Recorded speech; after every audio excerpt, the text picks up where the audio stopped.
Okay, Peter. Yeah. Today I'm going to discuss the potential risks behind to both the player and the physiotherapist associated with a concussion and the management in sports. Okay, so why is it? Is it wonky? Yeah.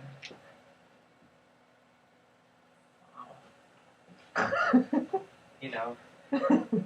Okay, so just some of the aims and objectives of the presentation here. Within the introduction, I'm going to include why I'm actually choosing to discuss concussion. State what a concussion is, such as the signs, symptoms, and the mechanism of injury. Highlight some of the possible risks to both the player and the physiotherapist in pitch line management. Also discuss the risk misdiagnosis of a pitch line injury, allowing the player to play on and linking this into the secondary impact syndrome. Also discuss some of the arguments for and against concussion going unrecognised by the player and the physiotherapist and the risks associated with this. And additionally, just go over some of the parameters in place to ensure a safe return to play for the athlete. Okay, so why have I chosen to discuss concussion? Concussions seem to be one of the most commonly head injuries in sports, and within the evidence, a repeated concussion has seemed to have a fatal outcome in some instances. And additionally, the subdural hematoma is the most common cause of severe disability or death within the sports-related head injury. There's also growing concern over concussion, which has led to 5 major summary and agreement statements since the year 2000. It's gone on. Oh dear.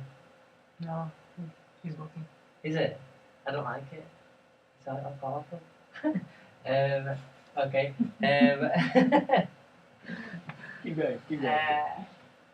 I can't remember some of these. There's 5, but I can't remember. One's from one of these is from the American College of Sports Medicine. I can look here actually. I'll remind myself. What do you need to mention for this point? Sorry? What do you need to mention for this point? For this one? Yeah. Well, I was just going to mention because well, I think I've left a piece of paper over there. Oh yeah.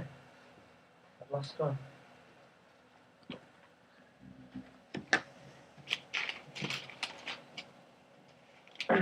Oh no, this is right actually.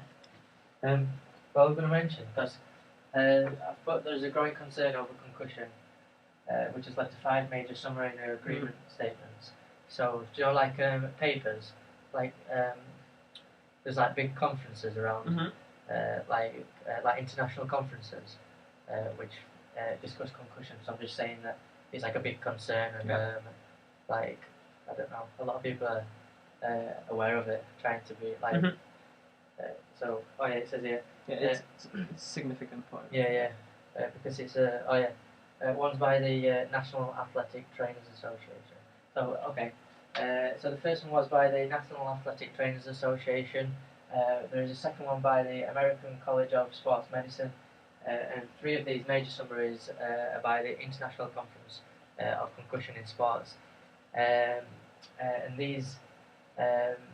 There's some major governing bodies which abide by these rules, such as FIFA, so the Federation of International Football Association, the International Ice Hockey Association, the International Olympics Committee, and also the International Rugby Board. So this highlights there's a key concern and awareness regarding this topic. Additionally, to bring physiotherapists into the equation, Putikin stated that physiotherapists allow for a more sophisticated approach to the athlete with concussion. However, this may be more in relation to the elite athlete, as they're allowed to return to play more quickly. However, as what is it? Oh yeah.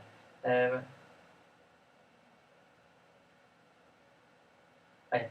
As concussion or mild traumatic brain injury has the potential for incomplete recovery, it is seen as a public health concern. There's been various definitions on concussion within the literature, but the one that most completely describes concussion is one by the Third International Conference on Concussion in Sports, and this states a complex pathophysiological process affecting the brain induced by traumatic biomechanical forces, such as an elbow to the face. Yeah. And then, although although there is this statement,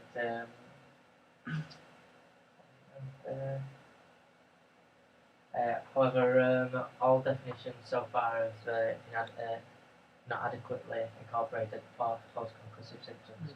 So, like they've said that what that means is. So this definition is first the one appropriate one. Yeah, but like none of the definitions have incorporated like the actual symptoms of it or anything.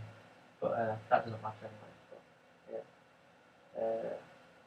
Just only describe what has happened in brain, or. Yeah.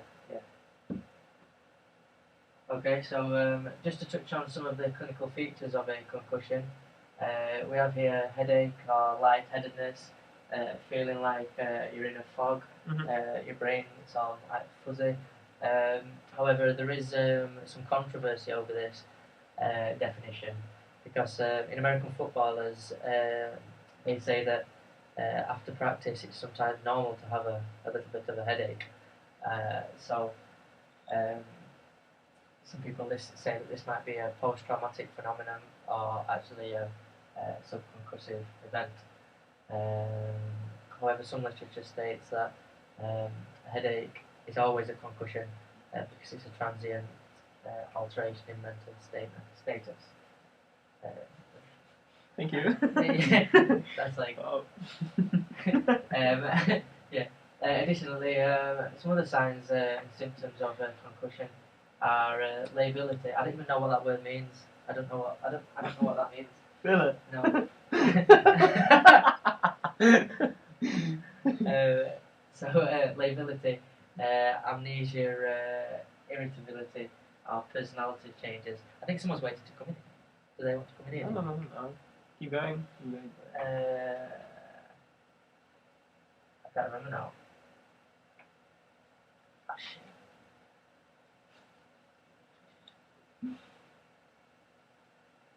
Okay, and these are important to the therapist. These are important to the physiotherapist because when I'm asking questions such as the Maddox questions, such as who did you play last week, or who are you playing now, who scored the last goal,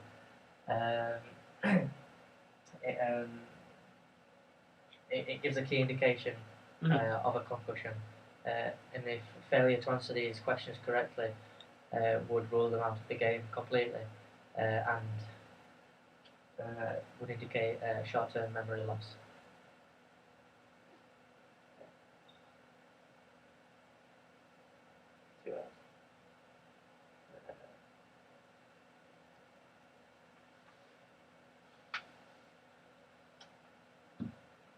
Okay, so just to touch on some of the risks to the player, a contusion, which is a relatively minor hematoma in the brain, which is damage to capillaries or venules.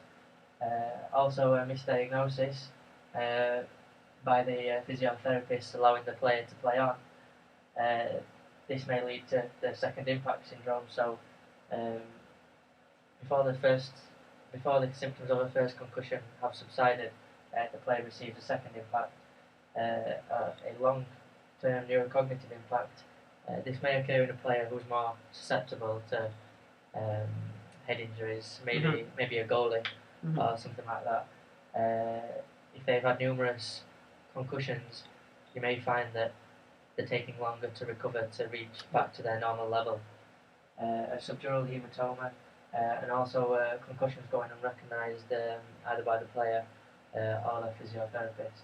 And the ones which I'm going to cover today are misdiagnosis, second impact syndrome, and also concussions going unrecognised. So one of the risks which have been outlined is the misdiagnosis of a concussion, allowing the player to play on and continuation of play. One of the potential risks to this is known as a second impact syndrome or recurrent traumatic brain injury. And the most widely used definition of this is one by Bayard and Vink. They state when an individual has been concussed from a previous blow to the head, they receive a second blow.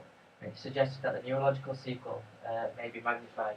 So that's just saying that you get a second blow and it's much bigger. Okay, so a little flowchart which I've just created here is the player may receive a first primary blow to the head or trauma. And then from this, the symptoms are still persisting, such as a headache or dizziness, or nausea, amnesia, like memory loss. And then they receive a second impact. And from this, this may be a relatively minor impact, such even like a hit to the chest, which causes your head to jerk back. And then literature suggests that the individual then may collapse to the ground. With they may get respiratory failure, so the breathing may be compromised, or the pupils will dilate. There's other symptoms I can't remember. But from this, there's a failure of auto-regulation within the brain. So your brain's not able to regulate the blood flow properly. So there's an increase in fluid and blood within the brain. This increases the pressure of the brain, which may cause herniation. Do you know what herniation is? I don't know. Like a hernia. I don't know. Never mind. Skip it. No, do you like the thing where you like get a hernia there, where your intestine comes through? Yeah. It's where like something like a herniation where like something goes through something like that. Yeah. So there's increased pressure. How? So then the brain pushes out. Yeah, I know. It pushes down through the spinal cord. Yeah. So the increased pressure causes the temporal lobes or the cerebellar tonsils to herniate through the foramen magnum. That's like that's just like. And this may create neurological disability or death, which proves a high-risk injury to the pitchline physiotherapist.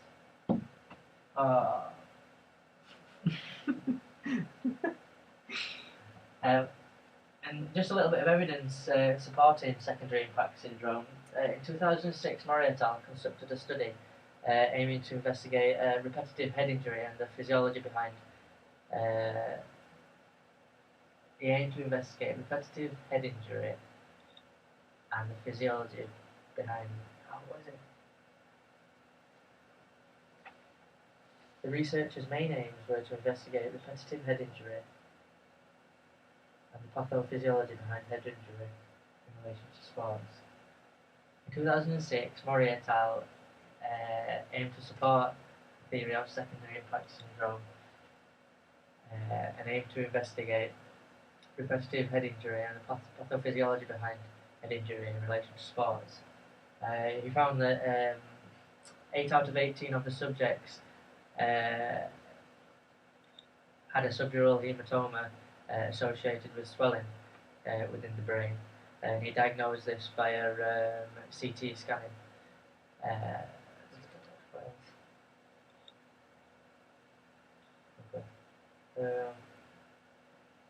This was a systematic review, so high in the hierarchy of evidence. But he only contained 18 cases, which included only males. Oh no, I was going to write. Oh yeah, that was it. Although this study was a systematic review, so high in the hierarchy of evidence, and contained 18 case studies, and diagnosed the injury via CT scanning to diagnose a second impact. In both of the cases which were identified within the literature, there was no medical evidence confirming a first concussion. So what I'm trying to say is, like, I don't think this is good evidence, because although like, do you like an X-ray?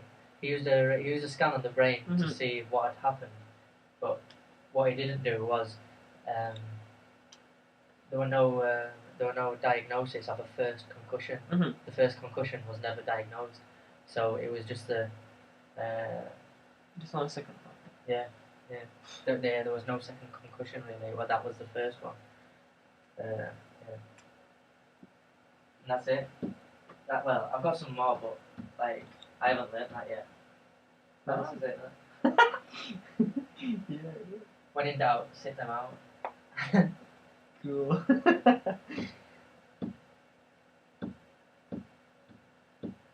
Ah. I need to keep learning. No, it was good. I like it. I need to keep practicing now. I'm usually better than this. First, I don't know, 6 or 7 slides. Really good. I need You know what about you are talking. Yeah. So I just like don't know. I need to learn it a little more. No? Yeah. That's the first time I've presented it though. I will